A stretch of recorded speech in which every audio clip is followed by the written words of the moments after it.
is the same you, the same you that you are when your experience is an infinite experience of you. And that is exactly why you have to start where you are, honoring that which is essential and real about you right now, to let the expansion occur so there is no discontinuity of the experience of identity. To have that discontinuity would constitute another form of insanity. It can't happen. But you can allow it to happen faster by inviting it, by being curious to see more of what is real right in front of you, since some guy called Raj has told you that it's really the kingdom of heaven. You can speed it up because by not resisting it as strongly, you see. I can't tell you how I've longed for this talk with you. And even though you've answered questions for me before, I've, on the internet, Trish had, she's always been wonderful by leaving me emails with your conversations. And there was the last one that she had on the internet that was a real conversation with you. I mean, just a regular conversation with you. And I'd longed for that. I'd longed to be able to come here and just sit and chat with you. And I feel like that's what's happened. It's well, now let's do it when you're at home and Paul isn't here with you. I will.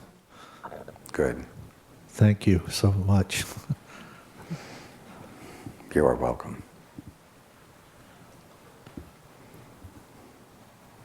I'll be straight with you. I love you. I love you too, thanks. I got her right here. Thank you.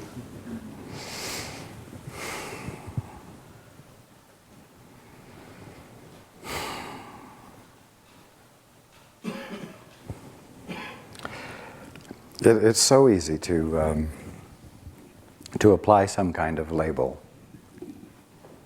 that means you don't have to relate to people.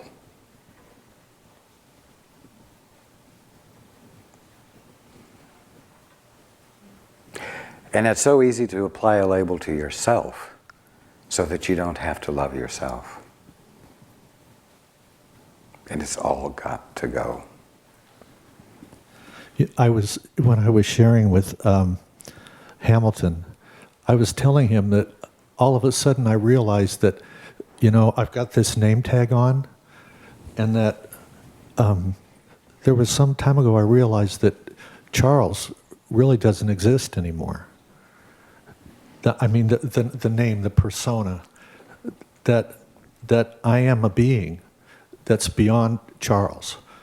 And the more that I allow I would prefer for you to say that Charles is more than what you presently perceive him to be. Yes, absolutely. Because God is specifically identified. You are both universal and specific. And it's all right to have a specific name. It's just necessary to not draw conclusions by the string of letters. The conclusions right now that one can come to is that you're English or American because your name is not spelled with Hebrew script. Somebody else could write the equivalent of Charles in Hebrew and think, he doesn't look Jewish. You see, and come to a conclusion with when the name doesn't have reference to the kind of lettering that is on the paper. And you, Charles, are infinite and specific simultaneously. And I will tell you that until you're awake, what whoever Charles experiences himself to be is not Charles. But let me put it this way. Until you're awake, whatever the name Charles means to you will be less than what Charles is. Wow, yes. But Charles is real. And Charles does exist. Yeah, I know that. It's almost as though as if everyone in the room began to wake up at the same speed, so that you all became awake at the same time, all of your name tags would begin to reflect everybody else's name tags until Charles and Jackie and Robbie and Ann and Susan and Paul were one name, except they would still be distinctly individual. Because from the infinite aspect, all of you are, for lack of better descriptive words, occupying the same space. And this is one of the reasons that being awake is such an intimate experience.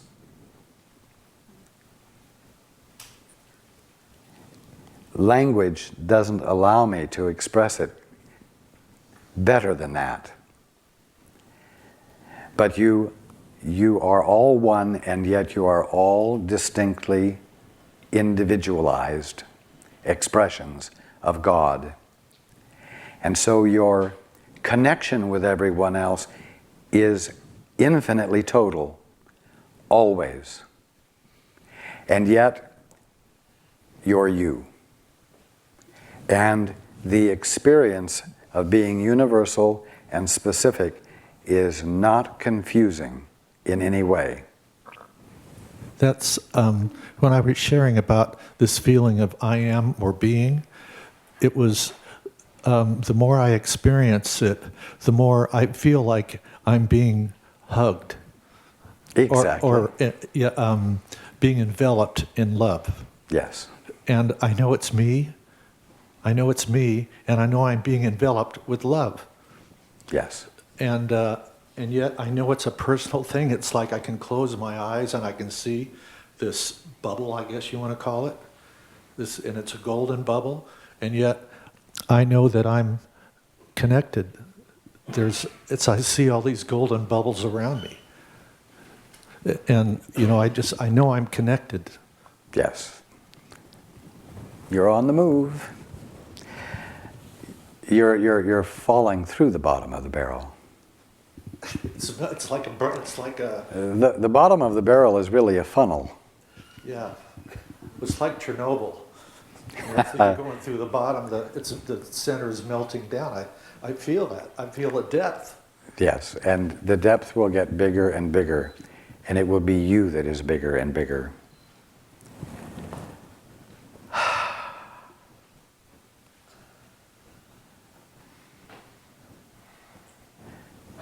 What you're experiencing is true about everyone else. Yeah, I know I'm not special. I know I'm not special. I was telling Hamilton, it took me, because I wanted to be special for so long to get that I'm not special, and that we're all going through it.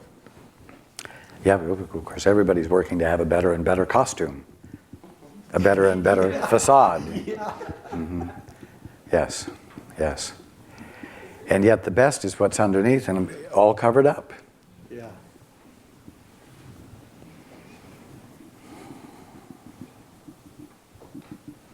We will take a break. Okay. Hands. Right here.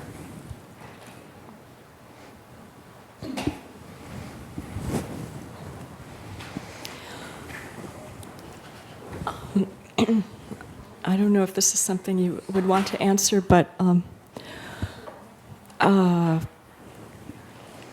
my father died last year, and my mother some years before that, and he didn't believe in an afterlife.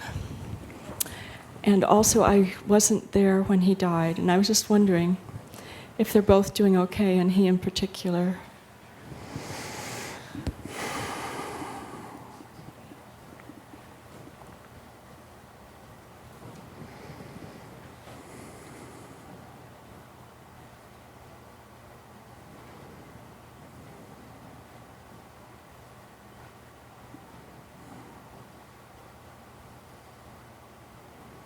Yes, they both are.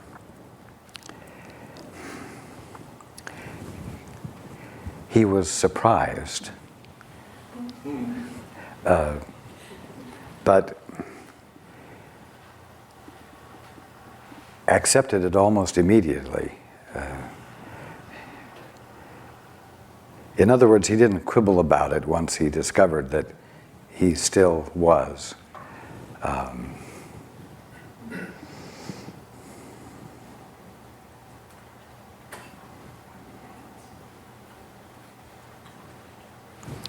This is me, Paul. That's the end of the answer.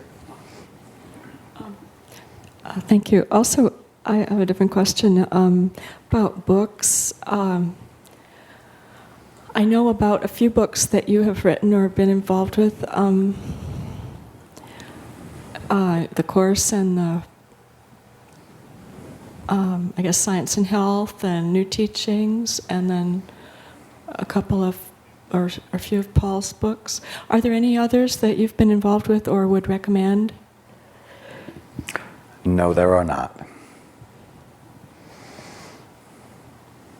No. Thank you. You are welcome. Hands.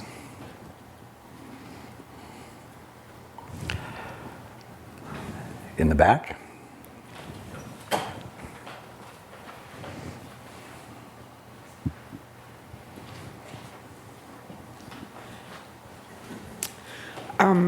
I wanted to ask, let's see, the job that I have involves going into boarding homes and inspecting them for compliance with state law. And our department has undergone a lot of changes recently. And it kind of is a pendulum back and forth between being lenient isn't exactly the word, but sort of working with the people providing the services, and then it'll swing back to being more for the residents, proactive for the residents. And it makes it really difficult when you're the one that's consistently there to be back and forth on the pendulum. And when you're in a position of your job is to judge how other people do their job, to me that it's difficult sometimes trying to maintain a balance. Sometimes I feel like I let my prejudices or my biases come through, and on either direction, either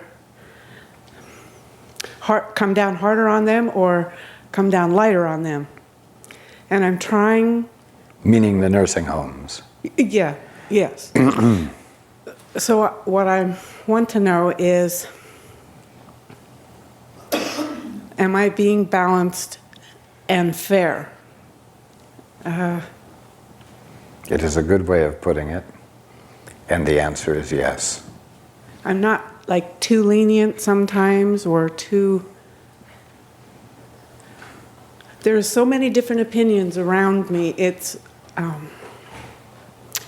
want to make sure that I'm just looking at the situation and coming up with the best solution. You do not need to be doubting yourself. I cannot put it more clearly than that. So stick to my... I have got the right intention or the right instinct. That is correct. Okay. Yes. Great. Thank you. You are welcome. Hands.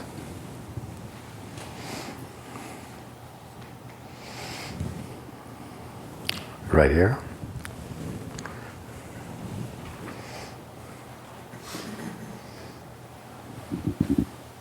Hello, Raj. Good evening. I think my question is more about right livelihood. I kind of find myself at a crossroads right now. Now, I left a job that did not feel comfortable to me, and I feel like I'm headed in the right direction, but I'm afraid of recreating the same scenario because, well, that's my skills. That's your what? Skills, or what I've done for so long. But I kind of feel like I've outgrown that. But I'm not sure the direction to take at the moment. You're right where you belong right now.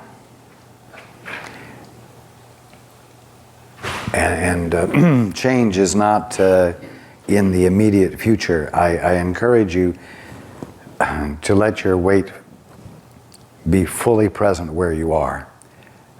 Don't be on your tiptoes ready to go somewhere else. Bring your full attention to where you are.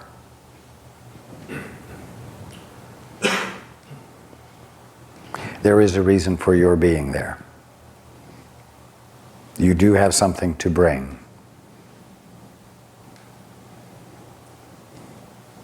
Again, just let yourself be fully present in this job. Okay. Now are you speaking of where I was used to work? No, where you work now. Okay. Well, I'm not employed at the moment.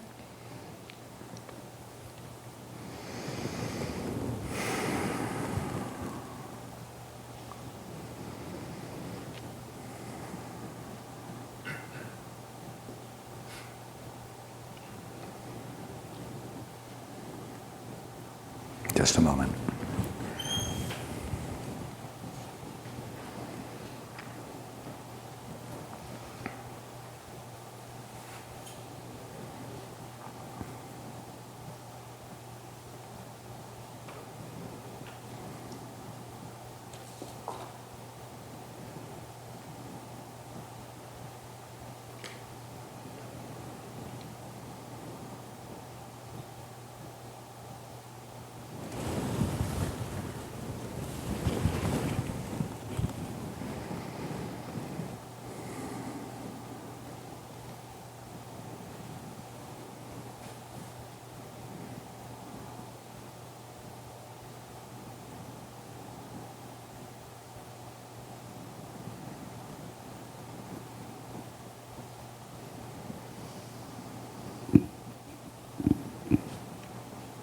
Well, this is me, Paul. I'm just going to go ahead and say what he's saying. He says, okay. Oh, yes, you are. You are about your Father's business. You are consciously involved in being with integrity in what you would call an interim period. You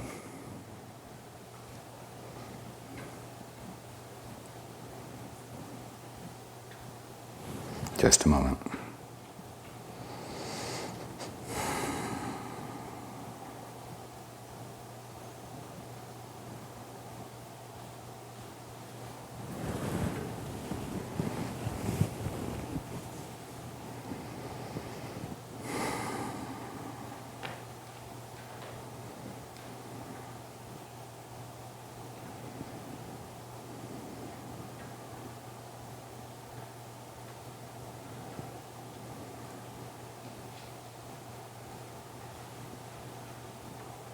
Just a moment.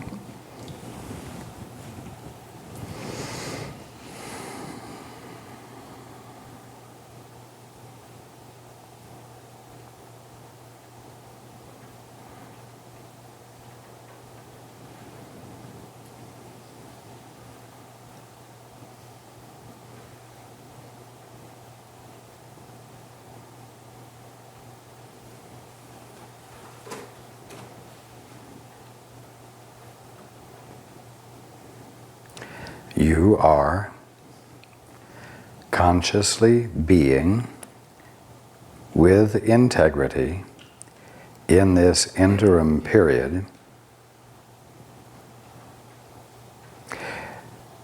you are being about your Father's business, and whether you are punching a time clock or not is all in the look, in the appearance.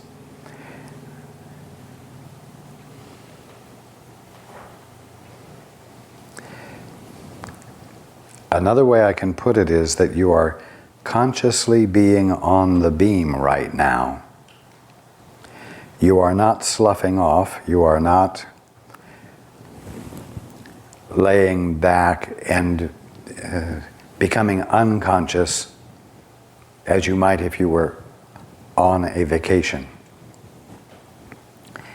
And your consciously being on the beam will become identified as what you would call employment in terms of punching a time clock.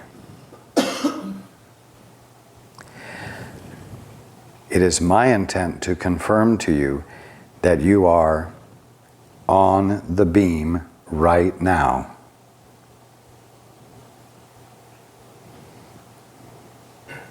And this is me, Paul. I need to ask you, does that make sense? Yes, it does. Yes. Okay.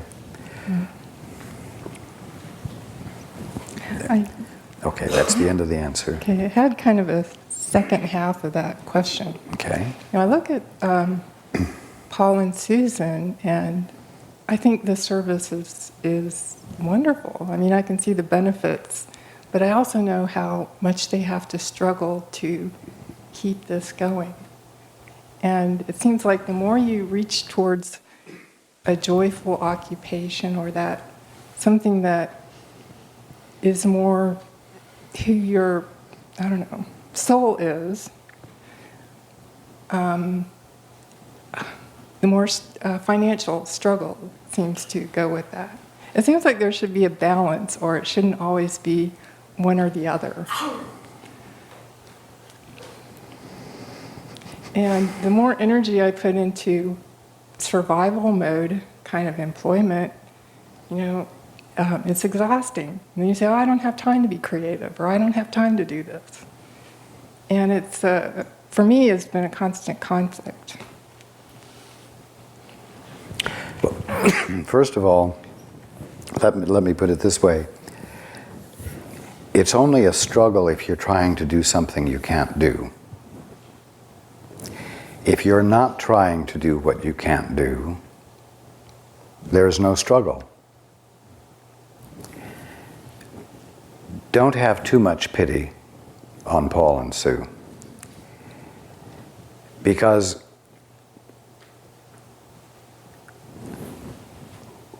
when they can do something in terms of the work, they do it. If the funds, if the flow of income is sufficient to purchase supplies to put out tapes or books or whatever, it is used for that purpose. And when there is not, they do not say, oh, we should be doing this, we should be doing that. They do not become preoccupied by the income and the outgo of money. They remain preoccupied with the intent to make the gift. And the intent to make the gift, in whatever form it is possible to make it, remains the focus of their attention.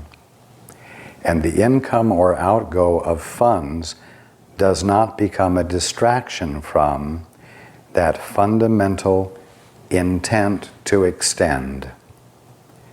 And as long as they stay with that fundamental intent to extend, needs are met, and they do not attempt to ask why other things that they would determine to be needs aren't being met.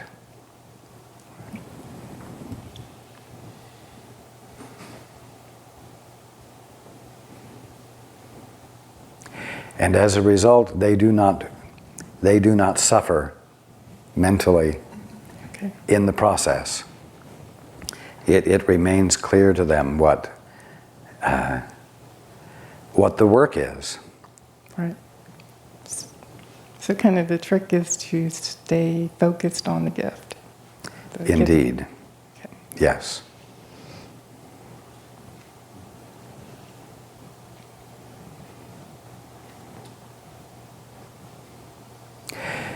If the focus shifts to the income or outgo of funds, then it shifts into business, the generating of income.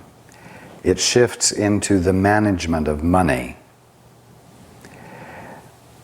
Then money becomes a means of leveraging, as I've said before.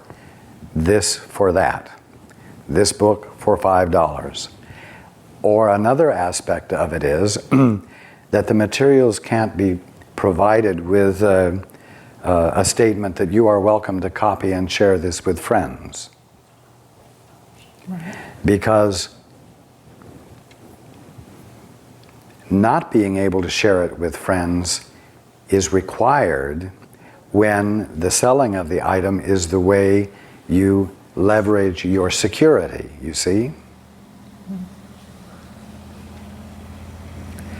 And so gift goes out the window entirely. And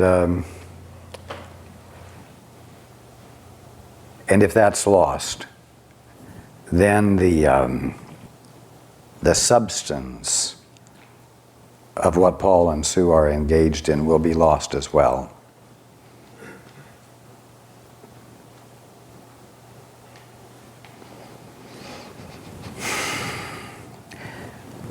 I will be honest with you that there are times when their egos, when their limited thinking, does cause them some distress, but it doesn't take them long to get back on the beam because they recognize the difference between the inner suffering that comes from listening to their ego and the very dependable meeting of the need that does occur when they stay with the intent to extend the gift.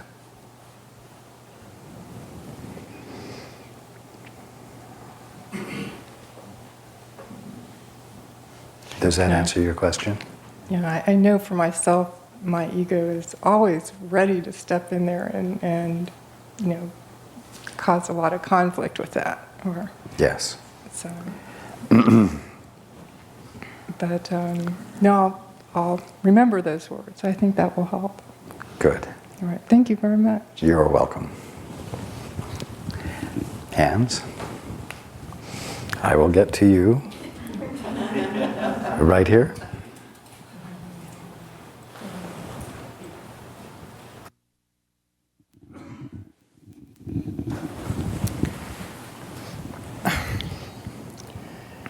I'm feeling through a lot of things that have feel like I'm having more clarity throughout the weekend. That I am not giving the gift as fully as I could be. And it seems to me like in my mind I had projected maybe into the future when I don't know what happens, then I will know better how to do whatever. And so I guess I would like more clarity about how I could be giving the gifts I have to give now, more fully.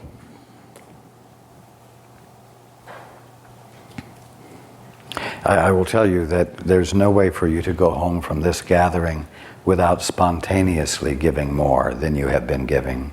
Good. And I do not need to set up a project for you.